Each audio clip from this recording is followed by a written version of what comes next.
Consumer fed Triveni super market Chalode പ്രവർത്തനം ആരംഭിച്ചു. Mattannur MLA K Shailaja teacher ഉദ്ഘാടനം ചെയ്തു. കൂടുതൽ ഏതൊരു സംസ്ഥാനവുമായിട്ട് തുലനം ചെയ്യാൻ പറ്റാത്ത വിധം ജീവിത നിലവാരത്തിൽ മുന്നോട്ട് വന്നു കഴിഞ്ഞിട്ടുണ്ട്. കൊടും പട്ടിണി കിടക്കുന്നവരുടെ എണ്ണം കേരളത്തിൽ വളരെ വളരെ വളരെ കുറവാണ്.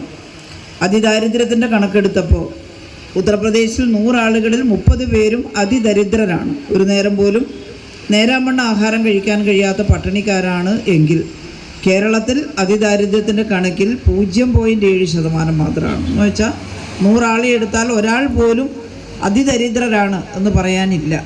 കടബാധ്യതയും പ്രശ്നങ്ങളും ഒക്കെ കേരളത്തിലുണ്ട്. പക്ഷേ ഒരു നേരം പോലും ആഹാരം കഴിക്കാൻ കഴിയാത്തവരുടെ എണ്ണം വളരെ കുറവാണ്. കേരളത്തിന്റെ പൊതുവിപണിയിൽ ഫലപ്രദമായി ഇടപെട്ടുകൊണ്ടിരിക്കുന്ന ഒരു സഹകരണ പ്രസ്ഥാനമാണ് കൺസ്യൂമർ ഫെഡ്. വിലക്കുറവും ഗുണമേന്മയും ഉറപ്പുവരുത്തി പൊതുജന താൽപര്യാർത്ഥം വിപണിയിൽ ഇടപെടുന്ന കൺസ്യൂമർ ഫെഡിന്റെ സേവനം കൂടുതൽ ജനങ്ങളിലേക്ക് എത്തിക്കാനുള്ള ബൃഹത്തായ പദ്ധതിയുടെ ഭാഗമായാണ് ചാലോട് ടൗണിലും കൺസ്യൂമർ ഫെഡിന്റെ ത്രിവേണി സൂപ്പർ മാർക്കറ്റുകൾ പ്രവർത്തനം ആരംഭിച്ചത്. കീഴല്ലൂർ ഗ്രാമപഞ്ചായത്ത് പ്രസിഡന്റ് കെ വി മിനി അധ്യക്ഷത വഹിച്ചു. Consumer fed director K P Pramodan, regional manager R Pradeep Kumar, consumer fed executive director V K Rajan, സഹകരണ joint registrar V Ramakrishnan, standing committee chairman V K Suresh Babu, AKG hospital president P Purushothaman, Iritty block panchayat standing committee chairman M Ratheesh, block panchayat member K V Shiju തുടങ്ങിയവർ പങ്കെടുത്തു. കൂടാളി ഗ്രാമപഞ്ചായത്ത് president P K Shaima ആദ്യ വിൽപ്പന നടത്തി.